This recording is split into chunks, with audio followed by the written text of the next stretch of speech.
कैसे हैं दोस्तों। आज का जो हमारा टॉपिक है वो theory of separation of powers के मुताल्लिक है। टॉपिक को शुरू करने से पहले दोस्तों मैं आप लोगों को एक बात बताना चाहूँगा कि theory of separation of power कोई कानून नहीं है, ना तो ये कोई इंटरनेशनल लॉ है, ना ये कोई नेशनल लॉ है, बल्कि ये क्या है, एक थ्योरी है। इस थ्योरी के मुताबिक जो गवर्नमेंटल पावर्स हैं वो डिवाइड होने चाहिए तीन ऑर्गन्स में। जैसे कि लेजिस्लेचर का काम यह है कि लेजिस्लेचर कानून बनाएगी। इसी तरीके से एग्जीक्यूटिव का काम यह है कि वो उस कानून को नाफिज करेगी, यानी कि एग्जीक्यूट करेगी, इंप्लीमेंट करेगी। और जुडिशरी का काम यह है कि at the time of dispute the judiciary will interpret all those laws which are made by legislature and implemented by executive. तो दोस्तों theory of separation of power का जो कॉन्सेप्ट था वो ओरिजिनेट हुआ था अरिस्टोटल के दौर में, यानी कि अरिस्टोटल ने ट्राइस पॉलिटिका के नाम से theory of separation of power को क्या किया, ओरिजिनेट किया। ट्राइस मीन्स तीन और पॉलिटिका मीन्स ऑर्गन, यानी कि इनके मुताबिक जो गवर्नमेंटल पावर्स होते हैं वो किसी एक शख्स के हाथ में नहीं होने चाहिए। जैसे कि बादशाह हुआ करते थे पिछले ज़माने में, तो बादशाह क्या थे, बादशाह जो है वो सिपा सालार भी थे, बादशाह कानून भी बनाते थे और बादशाह जो है वो जज भी थे, यानी कि बादशाह काजी भी थे। तो लॉर्ड एक्टन ने क्या कहा है इसके बारे में कि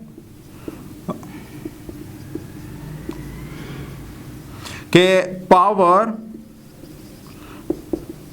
tends to corrupt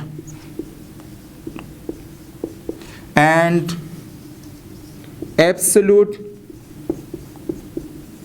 power tend to corrupt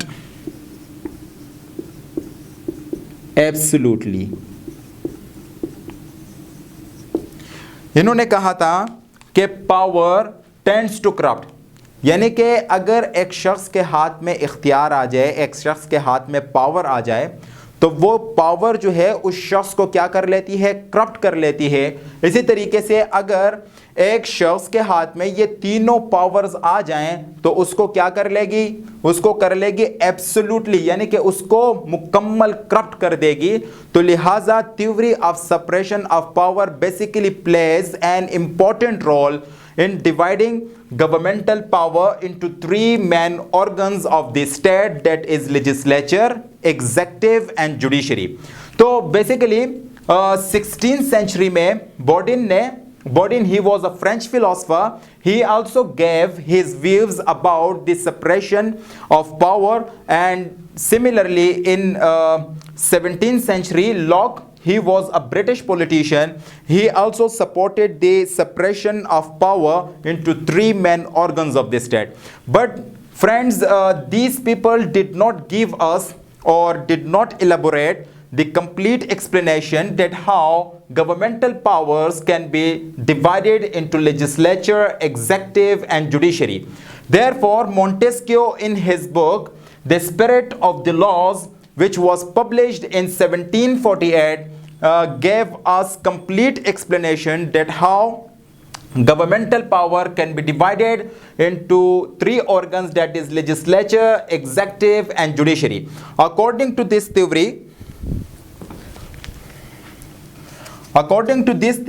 these organs must be independent of one another, यानी कि ये जो ऑर्गन्स हैं ये एक दूसरे से क्या होंगे, इंडिपेंडेंट होंगे। और इसी तरीके से अगर कोई शख्स लेजिस्लेचर में है, यानी कि अगर कोई शख्स कानून बनाता है तो वो शख्स उस कानून को इंप्लीमेंट नहीं कर सकता, यानी कि अगर कोई शख्स लेजिस्लेचर में है तो वो एग्जीक्यूटिव का पार्ट नहीं बन सकता और इसी तरीके से वो जुडिशरी का पार्ट नहीं बन सकता। और यहां पे इस थ्योरी के मुताबिक ये भी है दोस्तों कि जो एग्जीक्यूटिव है वो रिस्पॉन्सिबल नहीं है किसको, लेजिस्लेचर को। जैसे कि पार्लियामेंट्री फॉर्म ऑफ गवर्नमेंट में, यानी कि अगर पाकिस्तान में देखें, जो एग्जीक्यूटिव है यानी कि prime minister and his cabinet are always responsible to the legislature. जहां पर एग्जीक्यूटिव, पाकिस्तान में जो एग्जीक्यूटिव है वो रिस्पॉन्सिबल है किसका, लेजिस्लेचर को रिस्पॉन्सिबल है, and they will always be accountable to the legislature.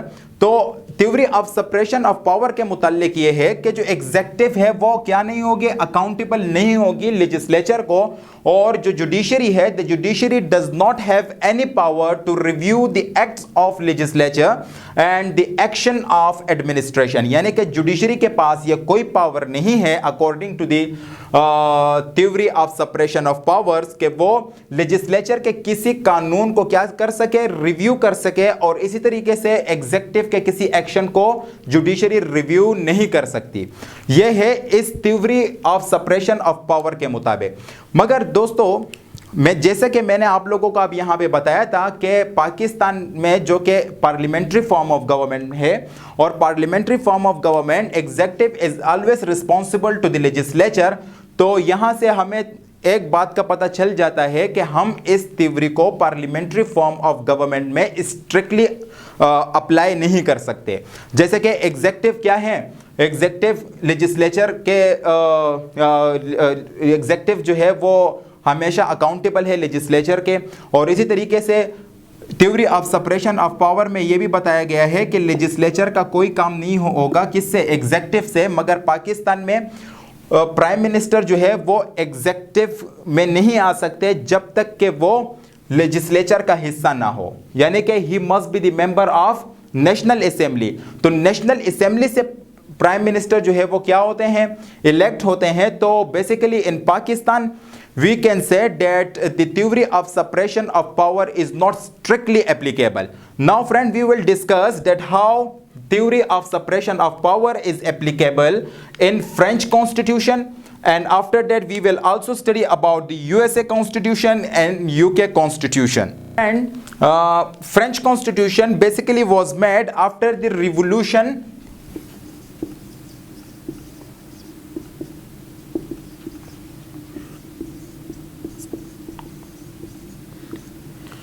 French constitution was made after the revolution of 1789।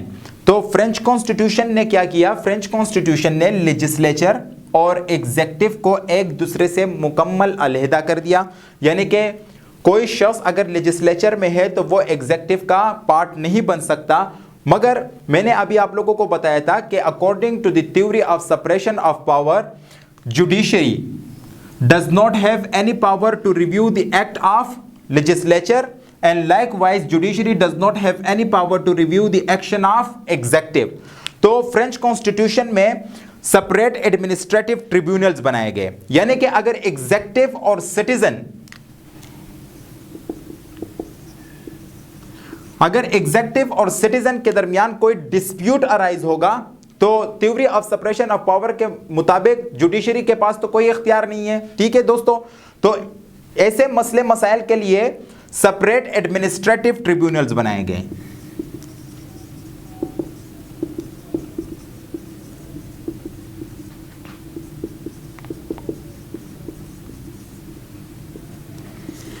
तो सेपरेट एडमिनिस्ट्रेटिव ट्रिब्यूनल्स जो है वो एडजुडिकेट करेगी किस चीज को, अगर कोई डिस्प्यूट अराइज होगा एग्जीक्यूटिव और सिटीजन के दरमियान। तो इसी तरीके से दोस्तों यूएसए कॉन्स्टिट्यूशन में according to the constitution of USA,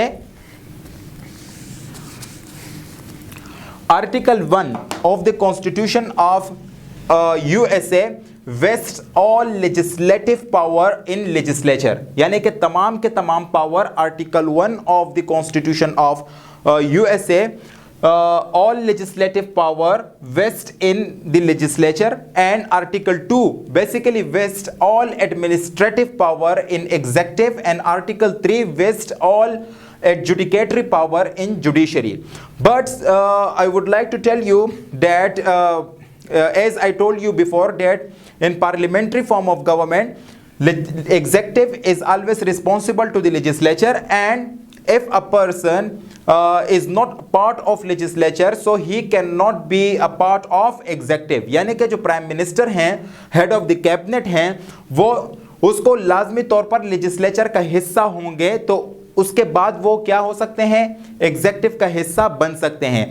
तो इसी तरीके से दोस्तों यूएसए में जो प्रेसिडेंट होते हैं वो डायरेक्टली इलेक्ट होते हैं, यानी कि प्रेसिडेंट का कोई लेजिस्लेचर से कोई ताल्लुक नहीं होता, क्योंकि वो डायरेक्टली इलेक्ट होता है by the people of the USA, तो वो एग्जीक्यूटिव का हिस्सा होते हैं। तो इसी तरीके से जो आर्टिकल 2 के तहत तमाम के तमाम एडमिनिस्ट्रेटिव पावर किसको दिए गए हैं? प्रेसिडेंट को दिए गए हैं। आर्टिकल 1 के तहत तमाम के तमाम कानून साजी के पावर दिए गए हैं लेजिस्लेचर को, एंड आर्टिकल 3 के तहत तमाम के तमाम जो अदालती पावर हैं वो किसको दिए गए हैं? जुडिशरी को। इसी तरीके से दोस्तों यहां तक तो मैंने आपको बताया और हमने समझा भी कि लेजिस्लेचर और एग्जीक्यूटिव क्या है, एक दूसरे से अलग हैं, एक दूसरे से इंडिपेंडेंट है, क्योंकि जो प्रेसिडेंट है वो लेजिस्लेचर का हिस्सा नहीं होते। ठीक है दोस्तों, मगर यहां पर एक एक्सेप्शन है, वाइस प्रेसिडेंट जो कि प्रिजाइड करते हैं सेनेट को, तो वो लेजिस्लेचर का हिस्सा होते हैं, तो एक ये एक्सेप्शन है। और इसी तरीके से जो के Supreme Court of USA has the overriding power to declare the acts of the legislature and the action of the president, means के action of the executive as illegal if they transgress the constitution. तो यहां पर क्या है कि theory of separation of power के मुताबिक तो यह होना चाहिए कि जुडिशरी के पास यह इख्तियार नहीं होना चाहिए कि वो लेजिस्लेचर के किसी कानून को या एग्जीक्यूटिव के किसी एक्ट को क्या करें? रिव्यू करें। मगर यहां पर सुप्रीम कोर्ट में, यानी कि यूएसए के सुप्रीम कोर्ट के पास यह इख्तियार है कि अगर लेजिस्लेचर का कोई कानून कॉन्स्टिट्यूशन के खिलाफ हो और या प्रेसिडेंट का कोई एक्शन कॉन्स्टिट्यूशन के खिलाफ हो, तो at that time the judiciary can declare the acts of the legislature and the action of the president as illegal and null and void. ठीक है दोस्तों, तो यहां पर हमें यह बात का पता चल जाता है कि अगर हम कहें कि कितने परसेंट तक theory of separation of power is applicable in USA, तो तकरीबन 50 to 60% ये थ्योरी जो है यूएसए के कॉन्स्टिट्यूशन में एप्लीकेबल कर दी गई है। इसी तरीके से दोस्तों यूके के कॉन्स्टिट्यूशन में, बल्कि यूके का जो कॉन्स्टिट्यूशन है वो तो मोस्टली अनरिटन है, मगर यूके में कौन सा गवर्नमेंट है? पार्लियामेंट्री फॉर्म ऑफ गवर्नमेंट है। तो मैंने जैसे आप लोगों को बताया कि जो पार्लियामेंट्री फॉर्म ऑफ गवर्नमेंट है उसमें एग्जीक्यूटिव रिस्पॉन्सिबल है लेजिस्लेचर का, और जो जुडिशरी के पास ये इख्तियार होते हैं कि अगर लेजिस्लेचर का कोई कानून और एग्जीक्यूटिव का कोई एक्शन इलीगल है, तो वो जुडिशरी के पास ये इख्तियार है कि वो उस एक्ट्स को या वो एक्शन को नल एंड वॉइड डिक्लेयर कर सकती है। ठीक है दोस्तों, मगर आप एक जो है एक मैं आपको एक एग्जाम्पल दूंगा जिससे हमें ये बात समझ में आ जाएगी कि यूके में ये जो 3 ऑर्गन्स हैं ये इंडिपेंडेंट नहीं है। जैसे कि queen is also the head of the parliament. Queen क्या है? हेड ऑफ द पार्लियामेंट भी है, जिसको हम कहते हैं क्वीन इन पार्लियामेंट। इसी तरीके से queen is the head of state. Queen क्या है? हेड ऑफ स्टेट भी हैं। और इसी तरीके से क्वीन जो है वो हेड ऑफ जुडिशरी भी हैं। ठीक है दोस्तों, एक तो ये एग्जाम्पल है, यानी कि एक शख्स का तीनों ऑर्गन्स में क्या है? पार्टिसिपेशन है। इसी तरीके से दोस्तों एक दूसरा एग्जाम्पल मैं देना चाहूंगा, जो लॉर्ड चांसलर होते हैं, हाउस ऑफ लॉर्ड के जो एक स्पीकर होते हैं उसको कहते हैं लॉर्ड चांसलर। यूके के जो हाउस ऑफ लॉर्ड के स्पीकर होते हैं वो एक तो वो लेजिस्लेचर का हिस्सा है। ठीक है दोस्तों, इसी तरीके से वो प्राइम मिनिस्टर के कैबिनेट में भी होते हैं और वो जो है जुडिशरी का हिस्सा भी हैं, यानी कि हेड ऑफ जुडिशरी भी होते हैं। तो ये कुछ एग्जाम्पल है, इससे हमें पता चल जाता है दोस्तों कि ये यूके में जो theory of separation of power है उसको स्ट्रिक्टली एप्लीकेबल नहीं किया गया। तो दोस्तों it is all about the theory of separation of power.